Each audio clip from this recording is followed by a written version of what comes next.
El viento esa tarde olía a tierra húmeda y flores marchitas.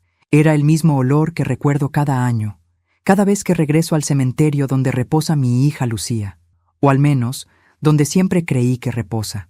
30 años han pasado desde aquella tarde maldita en que la perdí, y aún así, mi corazón se niega a aceptar que no volveré a ver su sonrisa. Caminaba despacio, apoyada en mi bastón, con el ramo de margaritas blancas en la mano. El sol se escondía detrás de las nubes, y el aire traía consigo una mezcla de silencio y pena que solo los cementerios conocen. Pensaba en ella, en los lazos que le hacía en el cabello, en su risa tan parecida a la mía cuando era niña. Pero justo cuando llegué, frente a la vieja reja de hierro, una voz infantil me detuvo. «Señora», susurró alguien, apenas audible. Giré la cabeza. A un costado del portón, entre las sombras de los cipreses, había una niña descalza, con el rostro sucio y los ojos grandes como lunas asustadas. Su vestido estaba roto, y su voz temblaba. «No entre ahí, por favor», dijo. «Algo terrible va a pasar». Por un instante, pensé que era una de esas niñas de la calle que piden limosna, inventando historias para ganar compasión.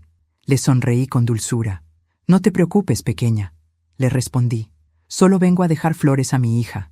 Ella dio un paso atrás, negando con la cabeza. «No, señora, no hoy. Hoy no». Me quedé inmóvil. Había algo en su mirada que no era simple miedo. Era como si supiera algo que yo ignoraba. «¿Cómo te llamas?», pregunté. «Ana», respondió sin vacilar. «¿Y qué haces aquí, Ana?». Bajó la mirada. «Espero a mi mamá, pero ella nunca viene». El silencio que siguió me apretó el pecho. La brisa helada me rozó la cara. No sé por qué, pero algo dentro de mí me dijo que debía escucharla. Así que, en lugar de entrar, me senté en el banco frente al portón y esperé. Pero antes de continuar, quiero hacerte una invitación muy especial. Suscríbete al canal y deja tu me gusta. Esto me ayuda a ver que me apoyas y disfrutas de mis historias. Y comenta aquí abajo desde qué ciudad nos estás viendo. Ahora, continuemos. Media hora después, justo cuando el sol se escondió del todo, lo vi. 3 hombres con abrigos oscuros cruzaron el portón del cementerio. No llevaban flores, llevaban palas. Mi corazón comenzó a latir con fuerza. Los observé desde lejos, tratando de entender qué hacían allí a esa hora. Se movían con rapidez, como si temieran ser vistos. Uno de ellos llevaba una linterna y señalaba una tumba en particular. Ana, la niña, se aferró a mi brazo. «Ve, señora», le dije que no entrara. «¿Qué hacen esos hombres?», pregunté. «No lo sé, pero vienen seguido, y siempre van al mismo lugar». Mi garganta se secó. La linterna de los hombres iluminó una lápida vieja, con letras gastadas por el tiempo. Me incliné hacia adelante, tratando de leer desde la distancia, y entonces lo vi. El nombre grabado en la piedra. María Aguirre. Mi mismo apellido. Un escalofrío me recorrió la espalda. «No puede ser», murmuré. No conocía a ninguna María Aguirre enterrada allí. Y sin embargo, los hombres comenzaron a cavar justo sobre esa tumba, en la oscuridad, con una prisa desesperada. La niña me jaló del brazo. «No mire más, señora». «¿Por qué? ¿Qué hacen?». «Porque si nos ven, van a venir por nosotras». Sus palabras me helaron la sangre. El sonido del metal golpeando la tierra se mezclaba con el murmullo del viento y el crujir de las ramas. De pronto, uno de los hombres gritó algo, y los otros se detuvieron. Habían encontrado algo. Vi cómo levantaban una caja de madera, pequeña, con cuidado, como si contuviera algo frágil o peligroso. Uno de ellos la abrió, y un resplandor débil, a su lado, iluminó sus rostros. No sé qué era, pero ninguno de ellos volvió a hablar. Solo la cerraron rápidamente y se marcharon con ella. Ana, aún a mi lado, empezó a llorar. «Otra vez», susurró. «Siempre vienen y se la llevan». «¿A quién, Ana?». La niña me miró con los ojos llenos de lágrimas. «A la señora que está en esa tumba». «Pero…». Me detuve. «Esa tumba tiene mi apellido». Ana asintió. «Por eso vine a buscarla. Porque usted también pertenece a esa tumba». Mi cuerpo se paralizó. Por un momento creí que el corazón se me detendría. La niña soltó mi brazo y corrió hacia los árboles, perdiéndose entre la niebla. Quedé sola frente al cementerio cerrado, con el eco de sus palabras clavado en el pecho. Usted también pertenece a esa tumba.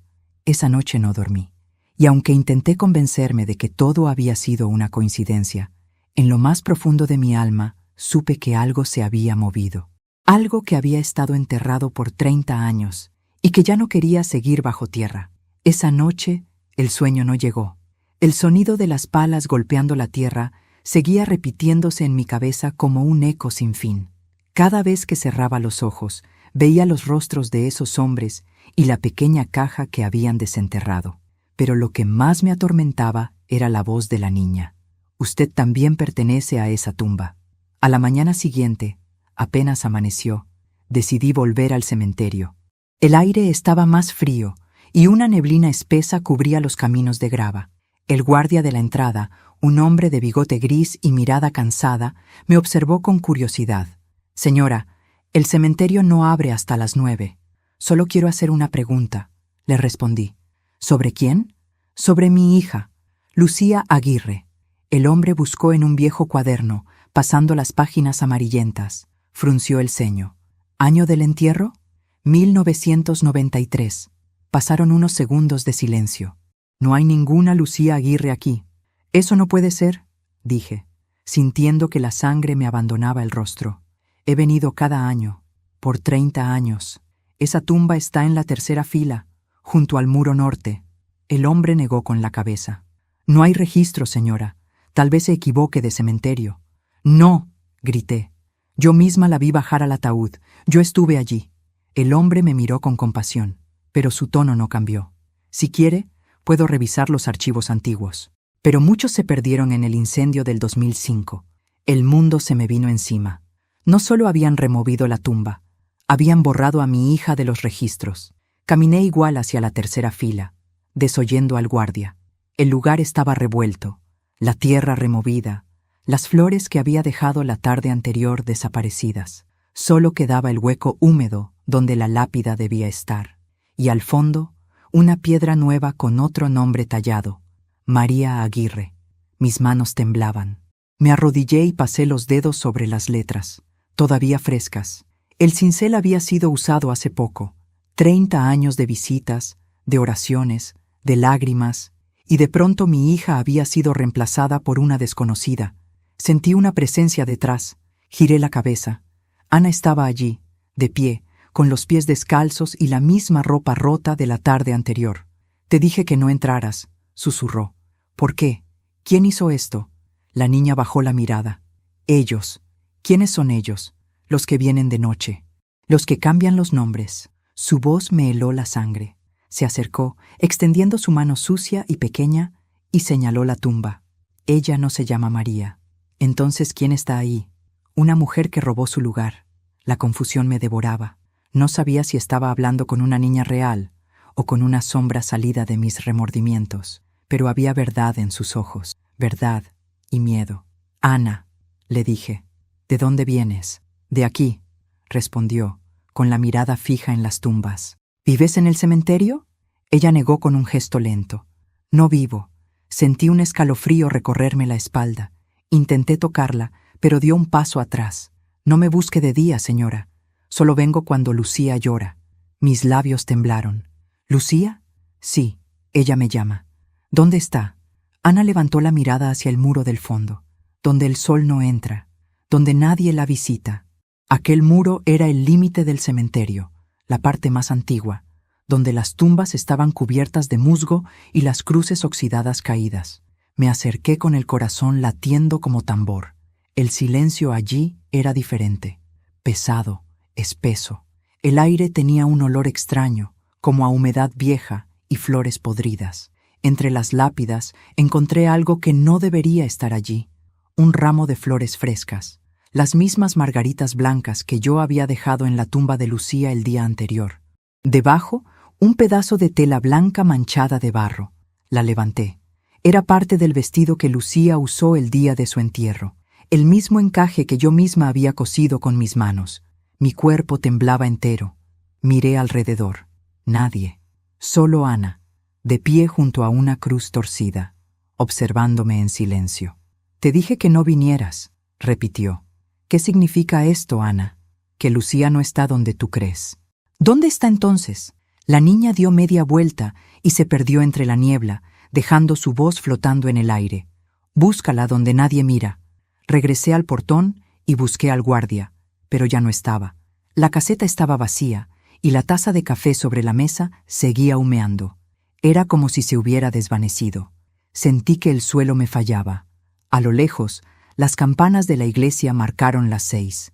El viento sopló con fuerza y las hojas secas giraron a mi alrededor. En el suelo, junto a mis pies, apareció algo que no estaba antes. Una pequeña cruz de madera con mi nombre grabado, Susana Aguirre. Fecha de nacimiento, 1955. Fecha de fallecimiento, en blanco. Caí de rodillas, el corazón desbocado. No supe si gritar o llorar. Tomé la cruz con las manos y la apreté contra mi pecho. Y en ese instante, juré que encontraría la verdad, aunque me costara la vida, aunque me costara la cordura. Porque algo o alguien estaba intentando borrar no solo a mi hija, sino a mí también. Esa tarde juré no volver más al cementerio, pero las promesas son débiles cuando el corazón arde de incertidumbre. El alma de una madre no sabe rendirse, y la mía, después de 30 años, acababa de despertar. Durante todo el día, traté de convencerme de que lo ocurrido era producto de mi imaginación. La niña, los hombres, la tumba reemplazada, mi nombre grabado en una cruz. Quizá, pensé, la edad empieza a jugar con mi mente, pero en el fondo sabía que no era locura, era advertencia. Cuando el sol cayó, tomé una linterna, una pala y una vela. Me cubrí con un abrigo oscuro y salí sin avisar a nadie. El guardia del cementerio no estaba. Desde el día anterior no lo había vuelto a ver, así que salté la pequeña reja lateral y entré. El silencio era absoluto. Solo se oía el crujir de mis pasos sobre las hojas secas. Las lápidas brillaban débilmente bajo la luna. Me dirigí hacia la tumba donde antes descansaba mi hija. El aire allí olía distinto, más espeso, como si la tierra misma respirara. Encendí la vela y la coloqué sobre el hueco donde ahora decía María Aguirre. La cera empezó a derretirse lentamente.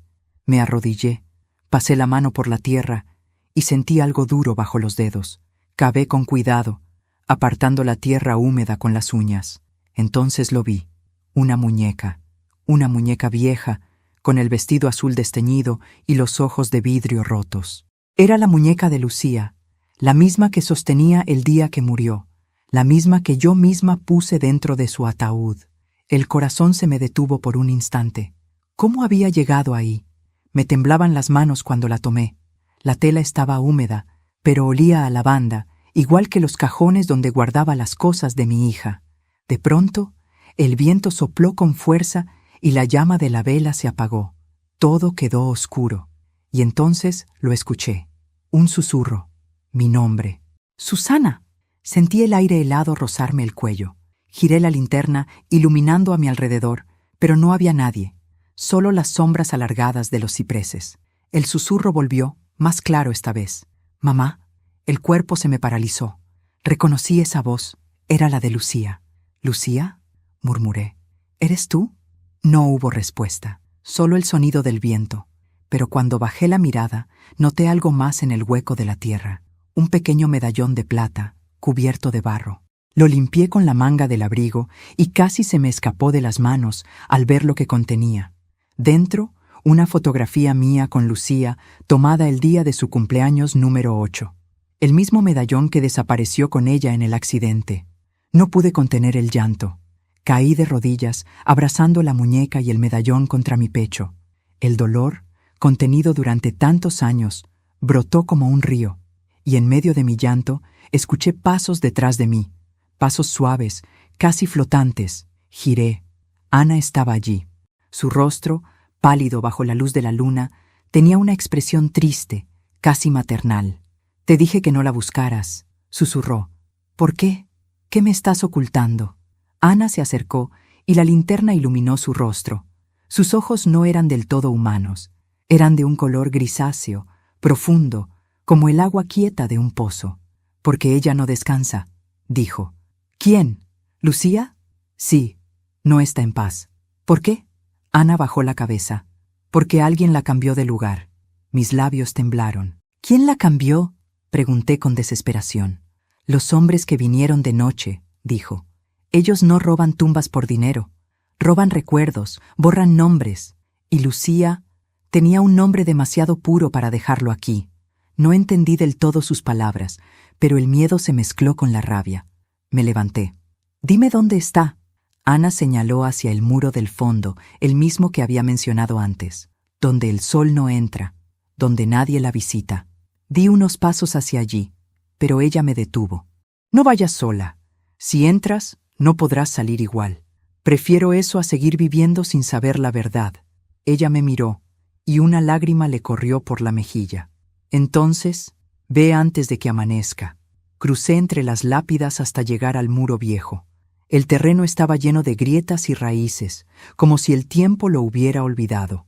Allí, entre dos tumbas cubiertas de musgo, vi algo enterrado a medias, una tabla de madera, como una tapa de caja. Tenía grabada una cruz bordada con hilo rojo. La misma cruz que Lucía dibujaba en sus cuadernos cuando era niña, la misma que yo le bordé en su vestido favorito.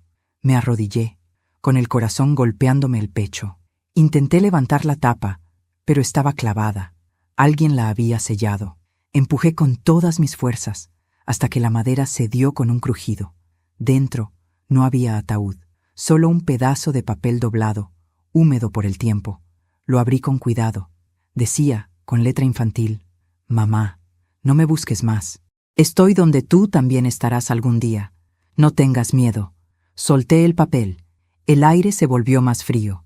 Ana ya no estaba, y en su lugar, sobre la tierra, había una flor blanca recién cortada. Salí corriendo, sin mirar atrás. Las sombras parecían moverse, siguiéndome.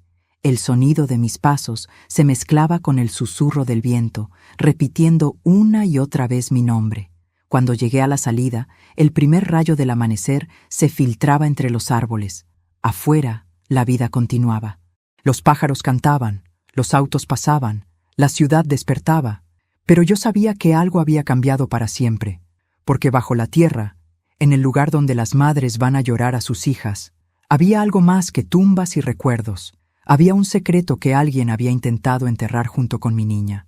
Y yo, Susana Aguirre, no descansaría hasta desenterrarlo todo. Amanecí con los ojos hinchados y las manos entumecidas. No había dormido ni un minuto. Sobre la mesa estaban la muñeca de Lucía, el medallón y el papel con su letra, aquel que decía: «Mamá, no me busques más. Estoy donde tú también estarás algún día». Las palabras me daban vueltas en la cabeza. ¿Quién había escrito eso? ¿Mi hija? ¿Alguien imitando su letra? No podía quedarme de brazos cruzados. Tenía que seguir el rastro. Recordé al hombre que organizó el funeral de Lucía hace 30 años, don Mateo, dueño de la funeraria Eterna Luz. Un hombre reservado, de mirada triste y manos frías. No lo veía desde aquel día, y sin embargo, supe que debía empezar por él. La funeraria seguía en pie, en la misma esquina de siempre, aunque más vieja, con los letreros descoloridos y las ventanas cubiertas de polvo. Empujé la puerta y el sonido de una campanita resonó en el aire. Un olor a cera, formol y flores viejas me golpeó. Detrás del mostrador, un joven con bata blanca levantó la vista. ¿Puedo ayudarla, señora? Busco a don Mateo. ¿El fundador? Murió hace unos años. Yo soy su nieto, Julián. ¿Era usted una conocida suya? Digamos que tuvimos un asunto pendiente. Le conté que buscaba información sobre un entierro de 1993, el de una niña llamada Lucía Aguirre. El muchacho revisó en una vieja computadora, pero negó con la cabeza. No hay registros digitales tan antiguos, pero mi abuelo guardaba archivos físicos en el sótano. ¿Puedo verlos?, pregunté, sin dudar. No se permite el acceso, señora. Por favor, supliqué. Es mi hija. El joven dudó un momento, pero la desesperación en mi voz lo convenció. Tomó una linterna y me guió por un pasillo estrecho hasta una puerta de metal oxidada. La abrió con una llave vieja y bajamos una escalera húmeda y oscura. El sótano olía a madera podrida y polvo. En una estantería, cientos de carpetas cubiertas de telarañas esperaban el olvido. Buscamos durante casi una hora.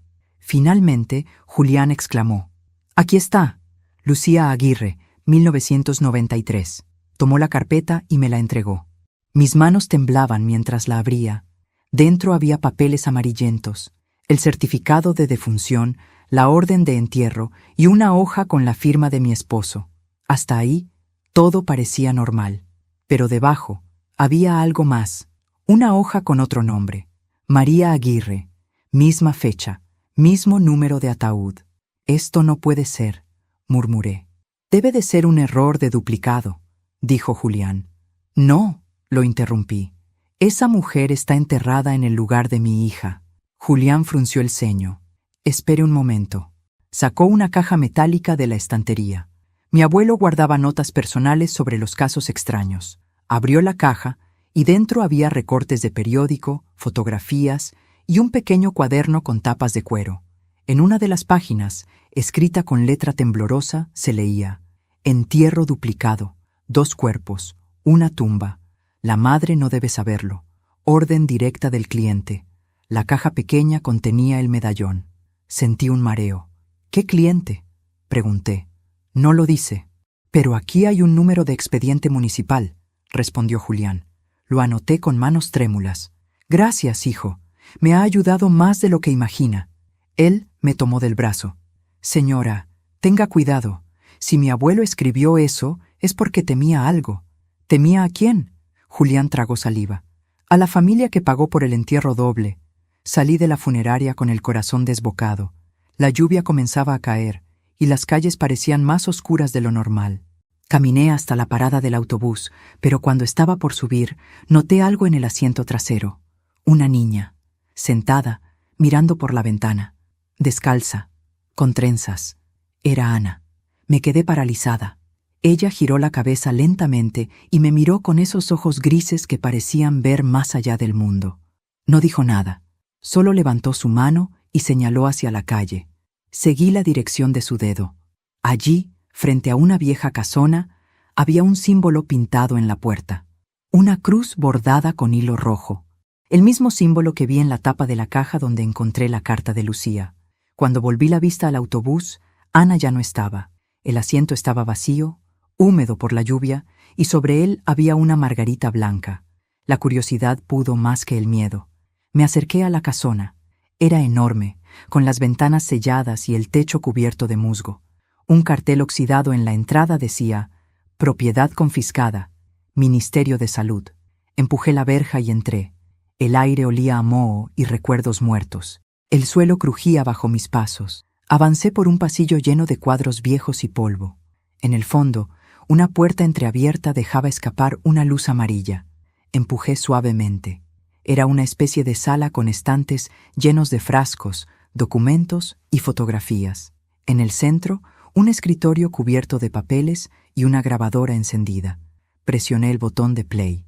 Una voz masculina sonó, débil y temblorosa. Proyecto Aguirre. Segunda fase completada. El cuerpo de la niña fue trasladado exitosamente. La madre nunca debe saber.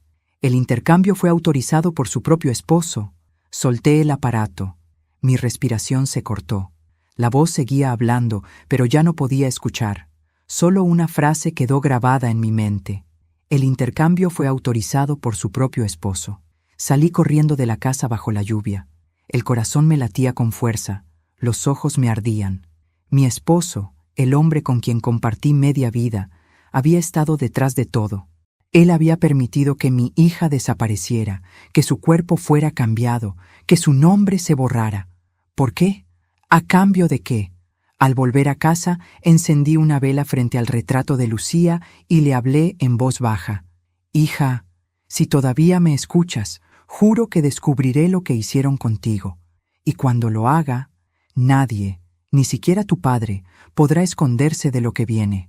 Regresé a casa empapada, con la mente ardiendo y el alma hecha trizas. Encendí todas las luces del salón, como si la claridad pudiera protegerme de la oscuridad que acababa de descubrir. Las paredes parecían respirar, y el reloj marcaba las 3 de la madrugada con un sonido metálico que me atravesó el pecho. Sobre la mesa, extendí los papeles, el medallón y la nota. Todo apuntaba a una verdad imposible. Mi esposo había autorizado el intercambio del cuerpo de nuestra hija. ¿Pero por qué? ¿Qué clase de padre haría algo así? Mientras el viento golpeaba las ventanas, escuché la puerta del pasillo abrirse lentamente. Era él, Ernesto, mi esposo. Su silueta apareció entre las sombras, envejecida, pero firme, como si no le pesaran los años ni los secretos. «¿Qué haces despierta a estas horas?», preguntó con voz seca. «Podría preguntarte lo mismo», respondí, sin mirarlo. «Te oí moverte. Pensé que habías tenido otra pesadilla». Tomé el medallón y lo dejé caer sobre la mesa. El sonido del metal retumbó en la habitación. «¿Te resulta familiar?». Ernesto lo observó, y por un segundo la máscara de calma se quebró. «¿Dónde lo encontraste?». «En la tumba de nuestra hija», dije, conteniendo las lágrimas. «En la que ya no es su tumba. Su rostro perdió el color». «Susana, no sabes lo que estás diciendo». «Sí lo sé», lo interrumpí. «Sé que alguien cambió su cuerpo, sé que borraron su nombre, y sé que tú lo permitiste». Ernesto se llevó una mano a la frente, respirando hondo. «¿No entiendes? Entonces hazme entender», grité. 30 años, Ernesto. 30 años visitando una tumba vacía. ¿Quién estaba allí, si no era nuestra hija? ¿Qué hiciste con ella?». Él guardó silencio. Sus ojos, cansados, parecían mirar más allá de mí, como si hablara con fantasmas. «Pero antes de continuar, quiero hacerte una invitación muy especial. Suscríbete al canal y deja tu me gusta. Esto me ayuda a ver que me apoyas y disfrutas de mis historias. Y comenta aquí abajo desde qué ciudad nos estás viendo. Ahora, continuemos». Ernesto se sentó frente a mí. Sus manos temblaban.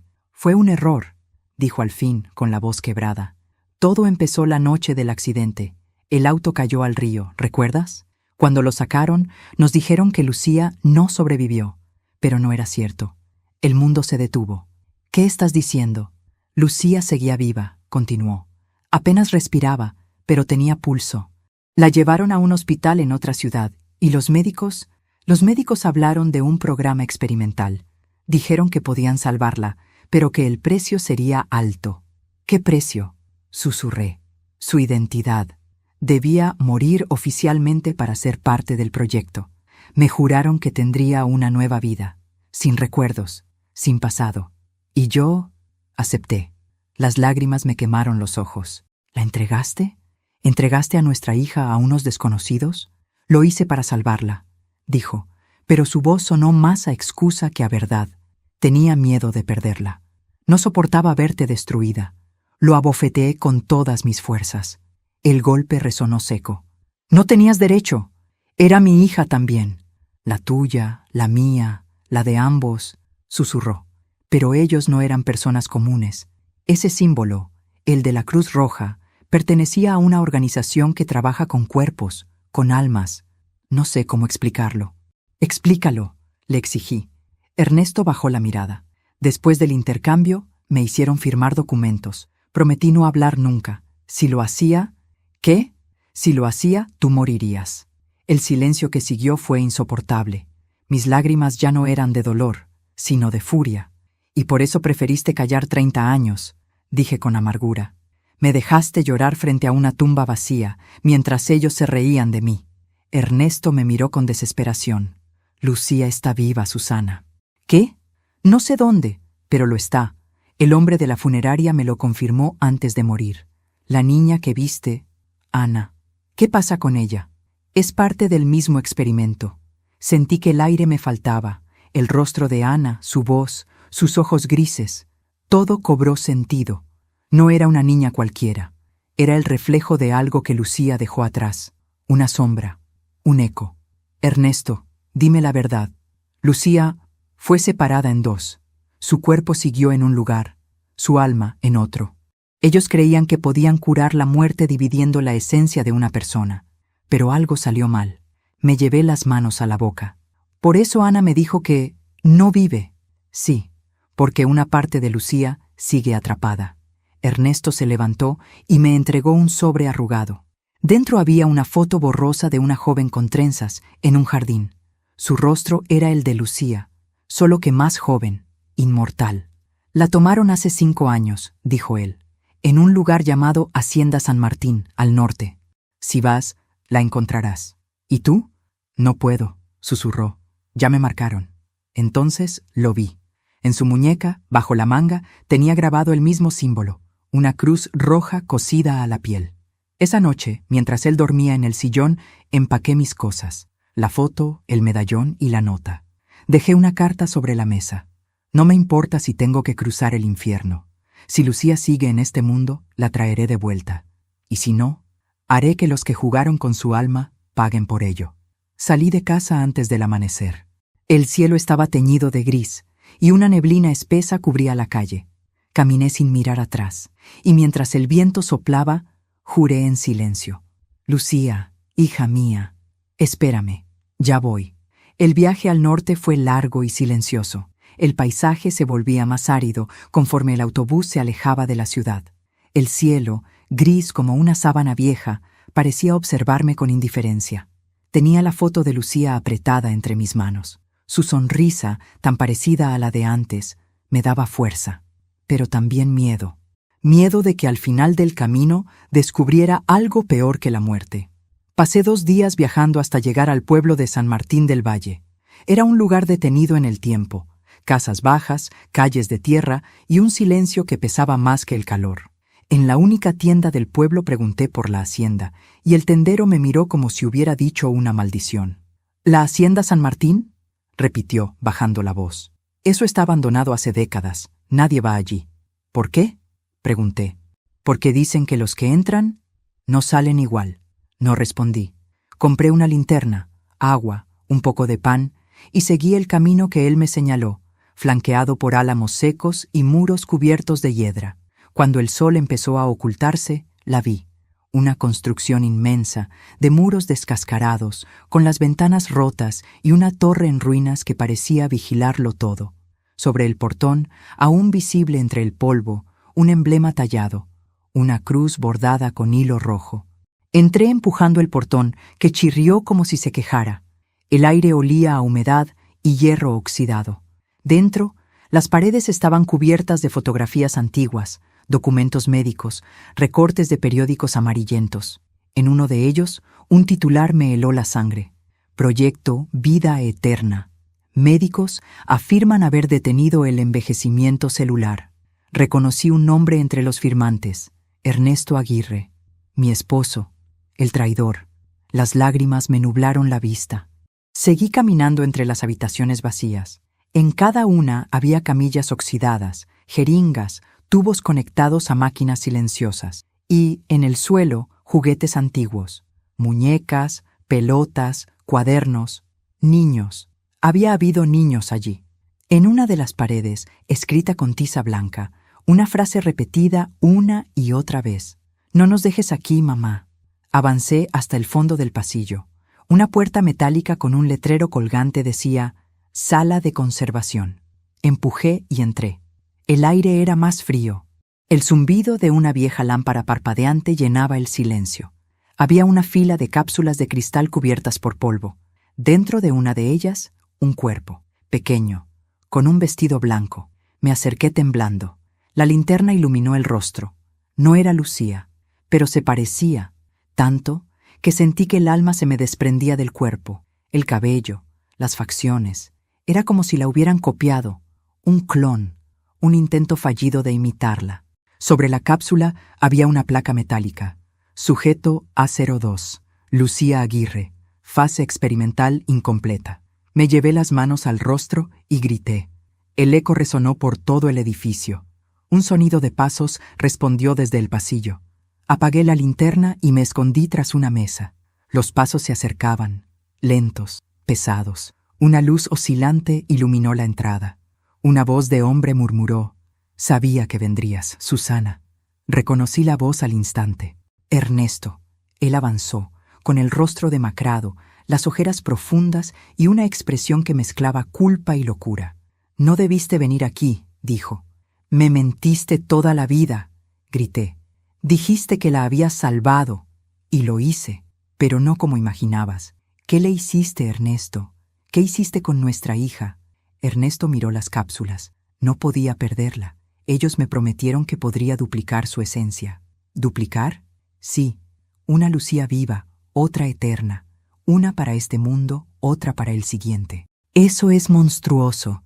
Era la única forma, susurró. Pero fallamos. La Lucía viva escapó. La eterna quedó atrapada aquí. Mis piernas flaquearon. ¿Dónde está? ¿Dónde está mi hija? Él me entregó una carpeta arrugada. Dentro había una dirección y una foto de una mujer adulta con la misma mirada dulce de mi niña. Se llama Laura ahora, dijo. Vive bajo otro nombre, pero ya no recuerda nada de ti. Una ráfaga de viento apagó la lámpara, y en la oscuridad escuchamos un susurro. «Papá». Ernesto se giró. La voz venía de la cápsula. La figura dentro del cristal movió un dedo. Sus ojos se abrieron lentamente. «Mamá», grité. Ernesto corrió hacia ella, pero antes de tocar el vidrio, éste se quebró con un estruendo. Un líquido espeso se derramó por el suelo. El cuerpo dentro comenzó a disolverse, como si se fundiera con el aire. «¡No!», rugió Ernesto. No era así como debía terminar. La figura extendió una mano transparente hacia mí. Su voz era un suspiro. «Gracias por venir, mamá. Ya no me duele». Y desapareció. Ernesto cayó de rodillas.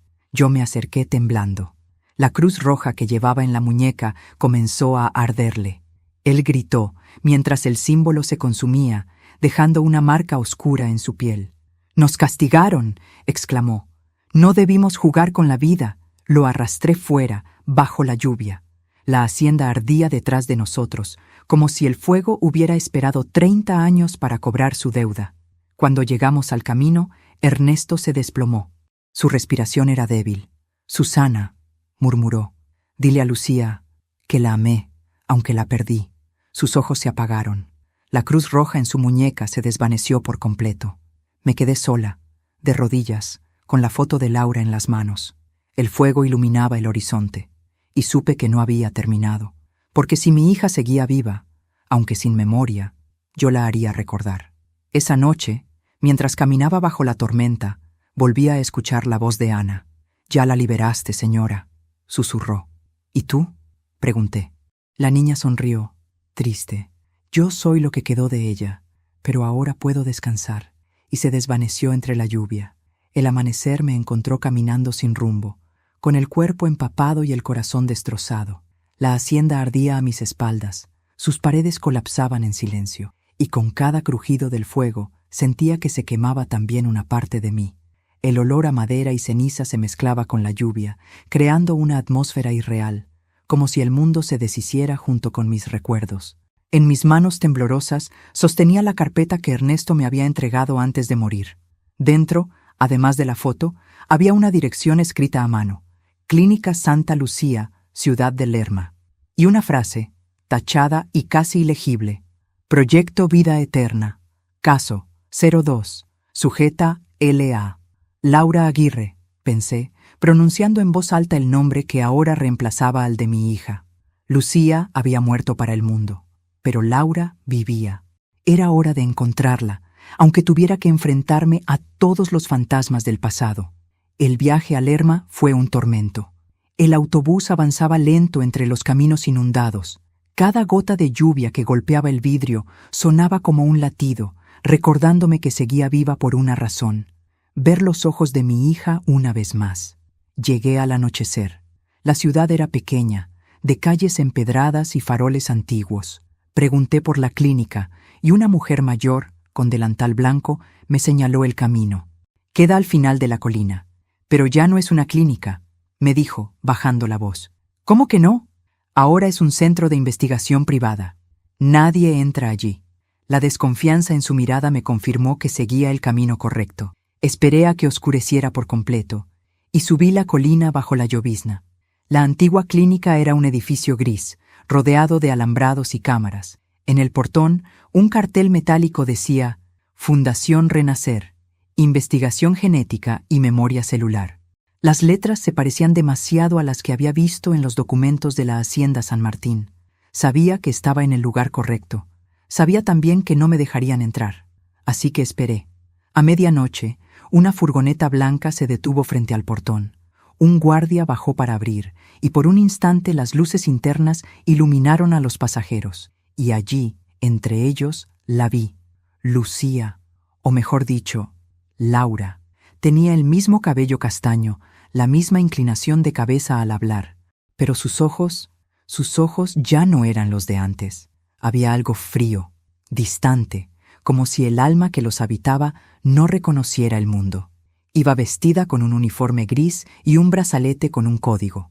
Me cubrí el rostro con la bufanda para no ser reconocida y observé cómo la furgoneta desaparecía tras el portón. Mi corazón latía con una mezcla de alegría y espanto. Era ella. Mi hija estaba viva y prisionera. Durante 3 días vigilé el lugar desde una colina cercana. Anoté los horarios, los movimientos, los cambios de guardia. Parecía más un laboratorio que una clínica. Hombres con batas blancas entraban y salían, cargando cajas metálicas y equipos. De noche, luces azules parpadeaban en el piso superior. Dormía poco, comía apenas pan y agua, pero mi mente no se detenía. Cada amanecer me acercaba más al momento de actuar. Tenía que entrar. Tenía que verla de cerca, aunque fuera por última vez. El 4.º día, cuando la furgoneta volvió a salir, aproveché. Corrí hacia el muro trasero, cubierto de enredaderas, y encontré una rendija en la malla. Me raspé las manos, me golpeé las rodillas, pero logré entrar. El silencio dentro era sepulcral. Solo se oía el zumbido constante de las máquinas. Avancé por los pasillos oscuros hasta encontrar una sala iluminada por luces frías. En el centro, una cápsula de vidrio similar a las de la hacienda. Y dentro, una mujer dormía. Era Laura. Apreté una mano contra el vidrio. Lucía, susurré. Sus ojos se abrieron lentamente. Por un instante creí que me había reconocido, pero su mirada fue vacía, confusa. ¿Quién eres?, preguntó con voz débil. Soy tu madre, mi amor. Soy yo, Susana. Ella frunció el ceño, como si tratara de recordar. No tengo madre, dijo al fin. Solo doctores. Mi corazón se quebró. No, tú tienes una madre. Yo te traje al mundo. Yo te vi nacer. Ella apartó la mirada, como si esas palabras le dolieran. Dicen que mi madre murió. Entonces lo comprendí. Le habían borrado la memoria. Habían vaciado su mente y llenado su cuerpo con la versión que ellos quisieron. La habían convertido en un experimento, un alma dividida, un cuerpo renacido, sin pasado. La puerta se abrió de golpe.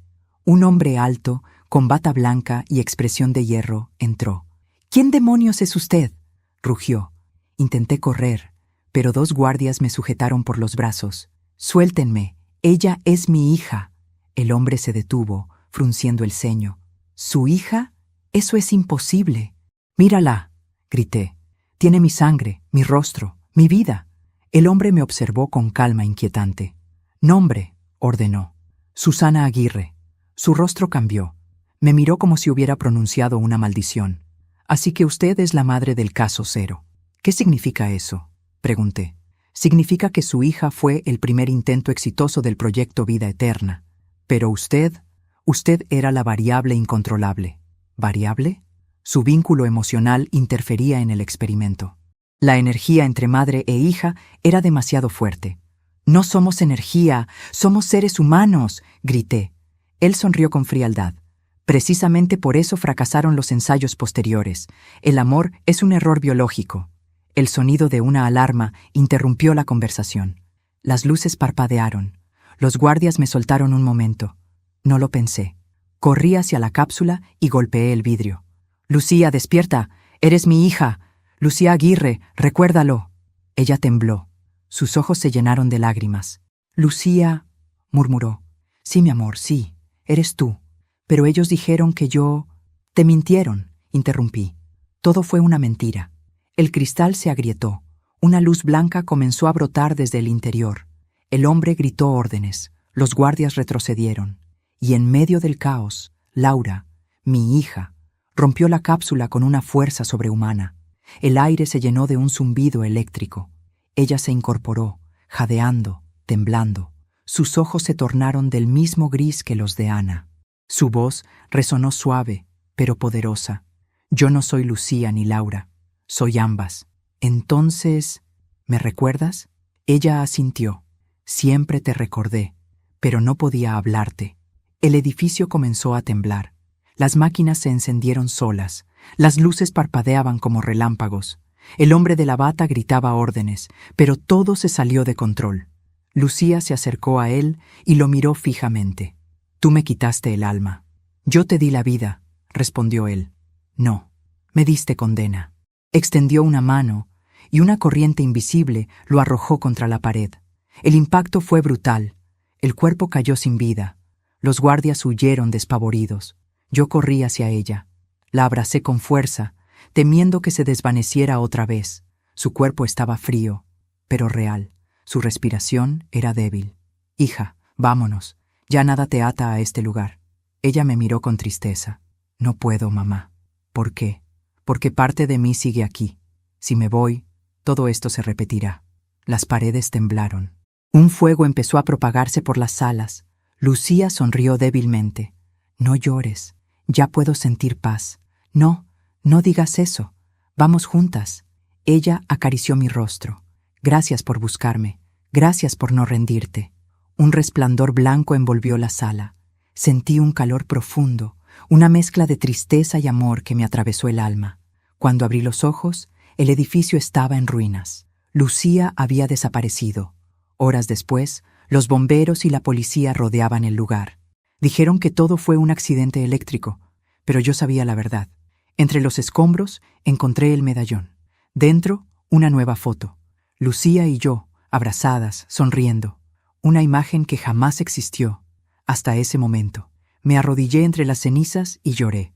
No de dolor, sino de alivio. Mi hija, de alguna manera, me había devuelto un pedazo de ella. Un último adiós, un cierre. Y mientras el sol nacía sobre las ruinas de la Fundación Renacer, supe que la promesa que le hice aquella noche, «No descansaré hasta encontrarte», se había cumplido. Lucía no estaba viva en este mundo, pero tampoco muerta. Estaba libre. Caminé colina abajo, con el medallón sobre el pecho, escuchando una voz que el viento parecía traerme desde lejos. «Te veré, mamá, cuando las flores vuelvan a crecer». Y por primera vez en 30 años sonreí. Han pasado 3 años desde aquella noche en la Fundación Renacer. A veces, cuando despierto antes del amanecer, el silencio del mundo me recuerda el eco de su voz. «Te veré, mamá, cuando las flores vuelvan a crecer». Y entonces entiendo que algunas despedidas no terminan con la muerte, sino que se transforman en semilla. Desde que todo ocurrió, he cambiado de ciudad.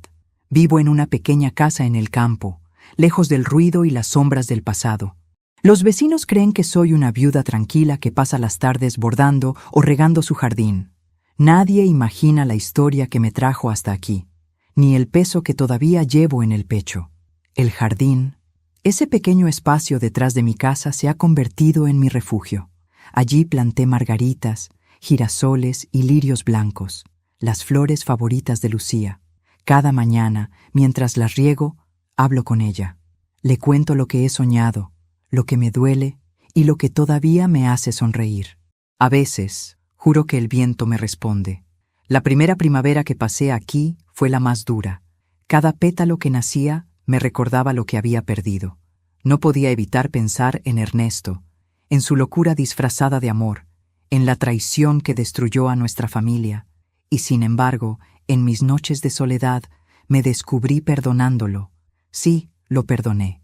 No por él, sino por mí, porque comprendí que el odio es una cárcel más profunda que cualquier laboratorio. Ernesto no actuó por maldad, sino por miedo. El miedo a perder lo que más amaba lo llevó a perderlo todo, y en ese reflejo vi también mis propias culpas, mi silencio, mis ausencias, mi fe ciega en que el amor bastaba para proteger a los nuestros. El amor, lo aprendí demasiado tarde, no siempre salva, pero sí redime cuando se mantiene puro, incluso después de la tragedia. Una tarde de otoño, mientras recogía las hojas secas del jardín, encontré algo enterrado junto a las raíces de un rosal. Era una pequeña caja de madera, vieja, cubierta de tierra. La abrí con cuidado y dentro había una nota doblada. La caligrafía era inconfundible, la de Lucía. «Mamá, si algún día encuentras esto, significa que finalmente aprendiste a mirar hacia abajo, donde la vida comienza de nuevo. No llores más. No me busques en las tumbas ni en los retratos. estoy en cada cosa viva que crece a tu alrededor, y cuando vuelvas a sonreír sin culpa, sabrás que estoy contigo. Las lágrimas me nublaron la vista. Caí de rodillas sobre la tierra y lloré, no de tristeza, sino de alivio. Por primera vez en décadas, entendí lo que mi hija había querido decir aquella última vez. Cuando las flores vuelvan a crecer. Era eso, la vida, el renacer. Desde ese día, juré vivir no para recordarla con dolor, sino para honrarla con amor. Poco a poco, los años comenzaron a suavizar el peso de los recuerdos. Mis manos, marcadas por el tiempo, siguen bordando. Pero ya no coso vestidos ni manteles, sino pañuelos con frases que me recuerdan que sigo viva. Uno de ellos dice, el amor no muere, solo cambia de forma. Otro, el que guardo bajo la almohada, tiene bordada una cruz roja, como las que marcaron nuestra historia.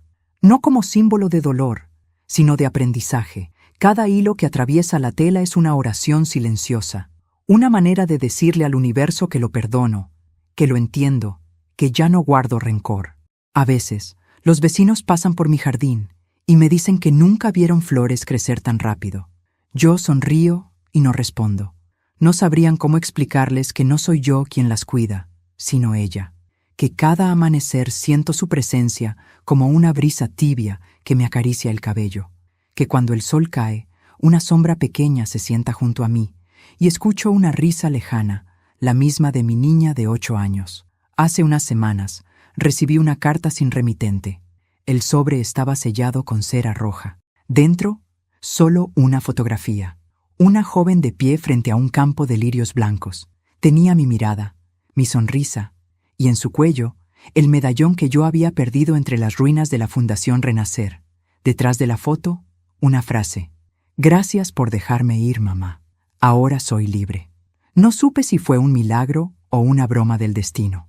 No sé si alguien la encontró, si renació de verdad, o si aquella imagen era solo un consuelo de los que ya no pertenecen a este mundo.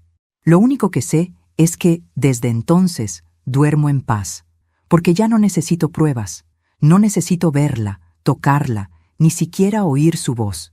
Su presencia está en todas partes, en el perfume de las flores, en el canto de los pájaros, en el silencio de las noches en calma. Mi hija está viva donde el amor no muere. Hoy tengo 68 años. Camino lento, pero firme. Cada paso que doy me recuerda los kilómetros que recorrí para entender que la vida no se trata de lo que perdemos, sino de lo que aprendemos a soltar. Hay días en que mi cuerpo me duele, pero ya no me quejo. Cada cicatriz, cada arruga, es una historia escrita por la mano de Dios, y entre todas ellas hay una línea invisible que me une a Lucía. A veces, cuando el sol cae detrás de las montañas, cierro los ojos y escucho su voz. Ya no llora, ya no suplica, solo me dice, «Te lo dije, mamá». Las flores volvieron a crecer. Esta noche, el cielo está despejado, la luna brilla sobre el jardín, y el aroma de las flores llena el aire. Me siento en el viejo banco de madera, el mismo donde ella jugaba de niña, y abro el cuaderno donde escribo desde hace meses. No sé si algún día alguien leerá estas páginas, pero las escribo igual, como quien deja migas de pan para que otros encuentren el camino. Escribo porque quiero que el mundo recuerde que el amor de una madre no conoce fronteras, ni siquiera las de la muerte. Escribo porque hay mujeres, en algún rincón, que lloran a sus hijos perdidos sin saber que ellos siguen vivos en cada acto de bondad, en cada flor que florece, en cada sonrisa que regalan a los demás. Y escribo porque quiero dejar constancia de que perdonar no significa olvidar, sino liberarse. Lucía me enseñó que la memoria no está en las tumbas, sino en los gestos, en la ternura, en la fe que se niega a morir. Cuando el reloj marca la medianoche, una brisa recorre el jardín. Las margaritas se inclinan suavemente, como si saludaran, y yo sonrío, porque sé que está aquí. No la veo, pero la siento. Una energía cálida me envuelve y oigo un susurro apenas audible. Descansa, mamá. Ya lo hiciste bien. Cierro los ojos. Una lágrima silenciosa resbala por mi mejilla, pero esta vez no es de tristeza. Es gratitud. Gratitud por haberla tenido, por haberla buscado, por haberla encontrado en lo más profundo de la pérdida. Gratitud por entender que la muerte solo separa cuerpos, no almas. El viento sopla una última vez, y el medallón que llevo colgado sobre el pecho brilla bajo la luna. Dentro ya no hay foto, solo una pequeña semilla blanca. La planto bajo el rosal, junto a la carta que ella me dejó. Y mientras cubro la tierra, murmuro: hasta pronto, hija mía. Mañana, cuando el sol vuelva a salir, las flores de mi jardín abrirán otra vez sus pétalos. Y yo también, porque aunque el cuerpo envejezca y los recuerdos duelan, siempre hay algo dentro que renace cuando se ama sin medida. Y si tú, que estás viendo o escuchando esta historia, has perdido a alguien, quiero decirte algo desde lo más profundo de mi corazón. No están lejos. Siguen aquí, mirándote, acompañándote en silencio. El amor no termina en la tumba. El amor continúa en ti. Así que no apagues la luz de tu alma por el dolor. Deja que florezca, como yo dejé florecer la mía, porque tarde o temprano, las flores siempre vuelven a crecer. Pero antes de despedirme, quiero hacerte una invitación muy especial. Suscríbete al canal y deja tu me gusta. Eso me ayuda a seguir compartiendo estas historias que tocan el corazón. Y cuéntame en los comentarios desde qué ciudad nos estás viendo, qué te pareció esta historia y qué habrías hecho tú en mi lugar. Yo soy Susana Aguirre y esta fue mi historia. Una historia de amor, pérdida y redención. Una historia que me enseñó que la vida no termina con la muerte, sino cuando dejamos de amar. Y mientras la cámara se aleja lentamente del jardín iluminado por la luna, una sola margarita florece en primer plano, y una voz en el viento susurra suavemente: mamá, ya puedes descansar. Las flores han vuelto a crecer.